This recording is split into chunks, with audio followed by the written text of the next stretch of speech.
ETF index mutual funds నేర్చుకుని stock మార్కెట్లో రాణించాలనుకుంటున్నారా? వెంటనే ఈ నెంబర్కి కాల్ చేయండి. నమస్తే రమ్గారు. నమస్తే జయ. ఏదైనా మంచి స్టోరీ చెప్తారా? బౌద్ధ జాతక కథల నుంచి ఒక కథ చెప్తాను జయ. పూర్వం అంటే బుద్ధిజంలో మగధ రాజ్యంలో పుష్పకూటుడని ఒక ఆయన ఉండేవాడు. ఈయన కీ పర్సన్, రాజధానిలో కింగ్ మేకర్గా ఉండేవాడు. అయితే ఈ పుష్పకూటుడికి లేక లేక ఒక కూతురు. బయట ఎంత కఠినాత్ముడో, ఎంత ఖచ్చితమైన వాడో, రాచరికము, ఆయన తాలూకు అధికార దర్పము అవన్నీ చాలా రకాలుగా ఉండేది. చాలా టఫ్ పర్సనాలిటీ. పీపుల్ భయపడేవాడు అతనితో మాట్లాడడానికి. కానీ ఇంటికి వచ్చేసరికి ఆయన చాలా అద్భుతంగా మారిపోయేవాడు. ఏమిటంటే ఇంట్లో ఆయనకు ఒక కూతురు, కుండలకేసి అమ్మాయి పేరు. భలే ఉంది. అప్పటి పేర్లు బాగుంటాయి. అప్పట్లో మగధంటే గిరివ్రజపురము అలాంటి పేర్లు ఉన్నాయన్నమాట. అయితే ఈయన అంత ప్రపంచానికి చాలా టఫ్ పర్సనాలిటీగా కనపడేవాడు అయినటువంటి పుష్పకూటుడు మొట్టమొదటిసారి అతను గిరివ్రజానికి వచ్చినప్పుడు, ఈ ఊరికి వచ్చినప్పుడు పువ్వుల వ్యాపారం కోసం వచ్చాడు. అప్పుడు అతనికి కూతురు పుట్టింది. ఆ కూతురు వల్ల అతని దశ మారిపోయింది. ఈ పిల్ల పుట్టాక దశ మారిందని చెప్పుకుంటాను, వింటాంగా. ఈ దశ మారింది. ఆ పిల్ల అంటే అమిత ప్రీతి. పిల్ల అని ఏడవకూడదు. నందంటేనంది, పందంటే పంది. అమిత మార్ధవంగా ఉండేవాడు ఆ పిల్లతోటి. సరే ఏమైందట, ఇంక కూతురు అంటే పంచప్రాణాలు, కుండలకేసి పాప పేరు. దానికి ఒక 16 సంవత్సరాలు వచ్చినాయి, 17. ఒకసారి ఆ పిల్ల పైన తండ్రి వచ్చే దారిలో ఆయన సాయంకాలం వస్తాడని ఆయన వచ్చే దారి చూడడం కోసం పైకెక్కి నుంచుందట. సౌధోపరి భాగంలో నుంచుంది. నుంచుంటే ఏమైంది, ఆ రోజున ఒక దొంగకి ఉరిశిక్ష వేయటానికి తీసుకెళ్తున్నారు. ఆ దొంగ నవయువకుడు, ఒక 25 సంవత్సరాలు ఉంటాయి, కండలు తీరి, చక్కటి చురకత్తుల్లాంటి మీసాలు, మంచి ఉంగరాల జుట్టు, సౌష్ఠవమైన శరీరం. వాడిని ఒక దానికి కట్టేసి తీసుకుపోతున్నారు. ప్రజలంతా అయ్యో కుర్రాడు చక్కగా పండులా ఉన్నాడు, చందమామల్లే ఉన్నాడు, చచ్చిపోతాడని ఒక్కొక్కళ్ళు స్వీట్లు పువ్వులు అందిస్తున్నారు అతనికి. అతను మట్టి చేతికి అందితే ఎలా చేస్తామో అలా చేస్తున్నట్టు దాన్ని తీసుకుని ఇట్లా అని వదిలేస్తున్నాడు. ఏది తీసి నోట్లో పెట్టుకోవట్లా, చాలా నిరాసక్తంగా ఉన్నాడు. ఆ నిరాసక్తతని వాడి బాడీ లాంగ్వేజ్లో చూసిన ఆ పిల్లకి ఇతనికి ఎంత బాధ వేసేసిందో. అయ్యో వీడు చచ్చిపోతున్నాడు, అయ్యో వీడు ఎంత బాగున్నాడో, ఆ మొహం ఎంత బాగుందో, అతని మొహం చిట్లిస్తే బుగ్గల్లో సొట్టలు పడుతున్నాయి, ఎంత బాగున్నాడో. అసలు పిల్ల మనసు పడిపోయింది వాడి మీద. అమ్మో ఇంకా సేపట్లో చచ్చిపోతాడు అనుకోగానే పరిగెత్తుకుంటూ కిందికి వచ్చేస్తాడు. తండ్రి అప్పుడే లోపలికి వస్తున్నాడు. తండ్రిని కావలించుకుందా, అన్న నా కోరిక చెల్లించవు అని అడిగింది. ఆయన అడుగమ్మా కేసీ, నీకేం కావాలంటే అదన్నాడు. ఆ దారిపోతున్న దొంగవాడిని నాకు మొగుడిని చేయనా అన్న అని అడిగింది. ఆయన కాంతపోయాడు. పిచ్చ కింద నీకు అన్నాడు. అనేసరికల్లా పిల్ల గట్టిగా ఏడ్చింది, ఆవురుమని ఏడ్చింది. నేను ప్రేమించాను, నా ప్రాణం అంతా అతని మీద అతుక్కుపోయింది, నాకు అతనే కావాలి. ఏం తప్పు చేశాడో కనుక్కో, ఆ తప్పు చేయని రకంగా అతని జీవితాన్ని తీర్చిదిద్దు, నాకు ఎట్లాగూ పెళ్లి చేస్తావు, నాకు అతనే కావాలి. చేయాలో తెలీదా? పిల్ల కాదుకూడదన్నాడు, కేకలేశాడు. ఈ పిల్లకి పెళ్లి కుదిరింది. పిల్ల పెళ్లి కుదిరింది. అతను పెళ్లి కుదిర్చిన పెళ్లి కొడుకు తక్షశిలలో చదువుకుంటున్నాడు. విద్యాభ్యాసం ముగిశాక ఇంకో 2-3 సంవత్సరాలు వస్తే పిల్ల పెళ్లి చేసేస్తారు. ఆయన చాలా ప్రీతిపాత్రుడైన స్నేహితుడు ఈయనకి. ఇక పిల్ల నెత్తి మీద చేతులు పెట్టుకుని కొంప మునిగిపోయినట్టు ఏడ్చింది, శోకాలు పెట్టేసేసింది. నా మనసు తగిలింది, నేను మనసు మరల్చుకోలేను. ఇంకేమి చెయ్యలేక ఆ పిల్ల పుట్టిన తర్వాత దాన్ని ఏడుపు చూశారు అక్కడ ఆయన. ఏడుస్తుంటే ఇంకేం చేయలేక పరిగెత్తుకుంటూ వెళ్ళి సైన్యాధిపతులతో చెప్పి రాజుగారిని క్షమాభిక్ష అడిగి, వీడు దొంగ ఎందుకు అయ్యాడంటే వాడికి సంపద లేదు కాబట్టి దొంగ అయ్యాడు, సంపదలు అందిస్తే దొంగతనం చేయడు, నేను ఇల్లరిగా ఉంచుకుంటాను నా ఇంట్లో నన్ను వాళ్ళని ఒప్పించుకొని వివాహం చేశాడు. పిల్ల పెళ్ళయింది. ఎంత సంతోషంగా ఉందో, తను కోరిన కోరిక తీరింది. ఆ అత్యంత అందగాడుగా కనపడిన వాడిని తన మనసు ఎవరి మీద తగిలిందో వాడిని పెళ్లి చేసేసుకుంది. ఇలాంటి అక్కయ్యలు ఎన్ని కనపడతాయి మనకి, అంతే కదా. అయిందా, పెళ్ళైపోయింది. 3 వారాలు గడిచింది.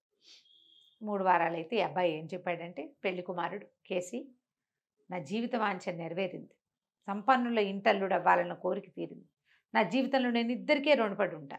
నన్ను ఈ పరిస్థితికి ఇలా వివాహం చేసుకున్న నీకు, ఈ వివాహం జరిగేలాగా నిన్ను ప్రేరేపించిన దుర్గమ్మ తల్లికి, నా ఇలవేల్పు ఆవిడ దుర్గాదేవికి నిలువు దోపిడి ఇచ్చి మొక్కు తీర్చుకుందాం.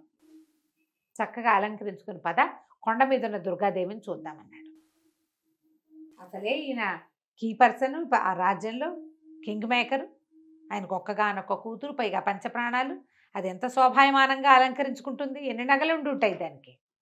చక్కగా నూదుటి పాపిడి పిల్ల దగ్గర నుంచి మట్టెల దాకా అన్ని బంగారు వస్తువులు ధరించి, చక్కటి బంగారు జరీ పని చేసిన పట్టు చీర కట్టుకుని గుర్రబండి ఎక్కి, భర్తే గుర్రం దోలుతూ ఉండగా దేవాలయానికి, కొండ మీద ఆలయానికి వెళ్ళింది. కుండలకేసి పైకి వెళ్ళారు. వెళ్ళిన తర్వాత అతను ఏం చెప్పాడంటే, నేను ఎప్పటికీ నీకు కృతజ్ఞుడినై ఉంటాను, కానీ నేను వివాహితుణ్ణి. మా పల్లెలో నాకు 2 పిల్లలు, భార్య ఉన్నారు. నీ వల్ల నేను చావు నుంచి తప్పించుకున్నా. దుర్గకి పదే పదే దండం పెట్టా, నాకు ఎవరి వల్ల చావు తప్పుతుందో తప్పించు, నీకు నిలువు దోపిడీ ఇస్తానని. నువ్వు వచ్చావు కాబట్టి నీకు నిలువు దోపిడీ ఇవ్వబోతున్నా. నీ నిలువు దోపిడీ ఇస్తా ఆవిడికి. భగవత్ ప్రార్థన చేసుకో, నీ నగలన్నీ ఒలిచి అక్కడ పెట్టు. ఏం చేసింది, నగలన్నీ ఒలిచి అక్కడ పెట్టు, లోయలోకి తోసేస్తానని చెప్పాడు. నిన్ను చంపేసి నేను మా ఇంటికి వెళ్ళిపోతా ఈ నగలు పట్టుకుని. నిలువు దోపిడీ అంటే అదా? ఈ నగలు తీసుకుని వెళ్ళిపోతే నేను ఇక జీవితంలో దొంగతనం చేయను, నన్ను రక్షించు, ఇంకా దొంగతనం చేయనని దుర్గకి మాట ఇచ్చా. నన్ను రక్షించడానికి నిన్ను పంపించింది. ఓకే, నువ్వు వచ్చి నన్ను రక్షించావు, నిలువు దోపిడీ ఇచ్చేయి నాకు. నిలువు దోపిడీ ఇచ్చేస్తే నిన్ను లోయలోకి తోసేస్తా, నువ్వు ఇష్టదేవత ప్రార్థన చేసుకోమన్నాడు. అమ్మాయి ఏంది, దుర్గ నా ఇష్టదైవం కాదు, నాకు పతే దేవుడు, పతిదేవతాభ్యో నమః అని చెప్పింది. పతిదేవతకే నమస్కారం చేస్తాను నేనని 3 సార్లు ప్రదక్షిణాలు చేస్తానంది. మొదటి చేసింది, రెండోది చేసింది, 3వ ప్రదక్షిణకు అతను వెనకాల నుంచి వెనక వీపు మీద 2 చేతులు వేసి లోయలోకి దూసేసింది భర్తని. లేకపోతే అతను ఏం చేయబోయాడు, ఈ అమ్మాయిని తోసేపోయాడు కాదు, తోసేసి అక్కడి నుంచి దిగి వెళ్ళిపోయి కొండ దిగేసేసి బుద్ధుడి జీతవనానికి వెళ్ళిపోయి. జీవితం ఎంత అశాశ్వతం, ఏమీ లేని దాని వెనకాల పరిగెత్తి మా నాన్న పరువు తీసి నేను ఇంత పని చేశాను కదా, నేను అంత చేస్తే వాడు నన్ను చంపడానికి సిద్ధపడ్డాడు. నేను అంతా చేస్తే వాడు నన్ను చంపడానికి సిద్ధపడ్డాడు. ఇక నేను మామూలు జీవితంలోకి వెళ్ళను, జీవితం ఇలా ఉంటుందని ఉండిపోయింది. అప్పట్లో శీల, భద్ర, సూక్ష్మ ఇలాంటి పేర్లతోటి ఎంతమందో సన్యాసినులు ఉండేవాళ్ళట. ఆమె దగ్గర తన దుఃఖం అంతా వెళ్ళబోసుకుంది. నాకు సరసంగ పరిత్యాగం చేస్తాను, భిక్షుకునైపోతానంటే ఆమె ఏం చెప్పిందట, ఆమె ఈమెన్న అమ్మాయిని ఓదార్చి, జీవితం ఎప్పుడు కూడా ఇలాగే ఉంటుంది, ఉందనిపిస్తుంది, లేదనిపిస్తుంది, ఉందో లేదో తెలియదు అనిపిస్తుంది. అస్థి నాస్తి విచికిత్సా భావాలు అంటారు వాటిని. అస్థి కలదు, నాస్తి లేదు, విచికిత్స, ఉందో లేదో తెలియదు, ఉందేమో అనిపిస్తుంది, లేదేమో అనిపిస్తుంది, లేదు ఉంది, ఈ భావాల మీదే తిరుగుతూ ఉంటుంది. ప్రపంచం క్షణభంగురం, జీవితం కూడా అది ఎప్పుడు మాయమైపోతుందో, ఈ తెర మీద నాటకం ఎప్పుడు పరిసమాప్తి అయిపోతుందో తెలియదు. దాంట్లో రకరకాల పాత్రలు వస్తాయి. నీ తండ్రిది ఒక పాత్ర, నీ భర్తది ఒక పాత్ర, నువ్వు కూడా ఒక పాత్రవే. నీ జీవిత నాటకంలో వాళ్ళు ఒక పాత్ర అయితే అసలు జీవితం అనే ఈ నాటక రంగంలో, ప్రపంచం అనే నాటక రంగంలో నువ్వు కూడా ఒక పాత్రవే. దానికోసం వగచద్దు, నువ్వు పరిత్యాగం చేయాలనుకుంటే చెయ్యి, దానివల్ల పరిత్యాగం చెయ్యొద్దు. ఇదొక నాటకం, నువ్వు చేసేసావు ఆ పని, నీ జీవితం నువ్వు జీవించుకో. నీకు పరిత్యజించాలనిపిస్తే పరిత్యజించు, అతను ఎవడో నిన్ను మోసం చేశాడు కాబట్టి పరిత్యజించద్దు. నువ్వు అర్థం చేసుకో, ప్రపంచం ఇలాంటిది, ఇంత తాత్కాలికంగా ఉండేది, దీనికోసం నేను ఎందుకు వెంపర్లాట అని ఆలోచిస్తే వెళ్ళు అని చెప్పింది. మా అమ్మాయి కొన్ని నెలల తరబడి ఆలోచించుకుని అయిపోయింది, నేను నా జీవితాన్ని సరిగ్గా సరి చేసుకుంటానని చెప్పేసి నార్మల్ జీవితం గడుపుతూనే బుద్ధుని ప్రబోధాలు ఎక్కువగా వింటూ తన జీవితాన్ని గడుపుకుంది. ఎంత బాగుంది చూడు కదా, అద్భుతం కదా. ముందుదే ఒక ట్విస్ట్ అంటే లాస్ట్ ఇది ఇంకా ఇంకో బాగుంది, ఇంకా బాగుంది. చాలా మంది అదే వింటూ ఉంటాం రమ్మగారు. నా జీవితం ఏదో ఎక్కడో ఒక చిన్న దెబ్బ తగులుతుంది, వెంటనే దేవుడి సేవలోకి వెళ్ళిపోతాం, మీరు అన్నట్లుగా అటే వెళ్ళిపోతాం, అక్కడే ఉంటామంట. అంటే వీళ్ళు కొట్టిన దెబ్బను తలుచుకుంటూ అటు వెళ్తారు. అలా కాదు, ఈ దెబ్బ వెళ్ళాలనిపిస్తే వెళ్ళాలి. ఈ దెబ్బ వల్ల వెళ్ళకూడదు. అది కొన్నాళ్ళకి దెబ్బ మాసిపోతుంది, అప్పుడు ఎందుకు వచ్చామా అనిపిస్తుంది. అది అది కరెక్ట్. అలా చేయకూడదు.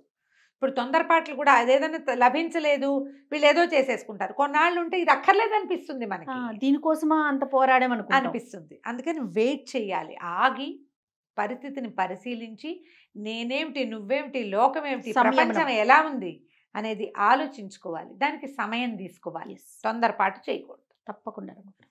నమస్తే. నమస్తే జయ.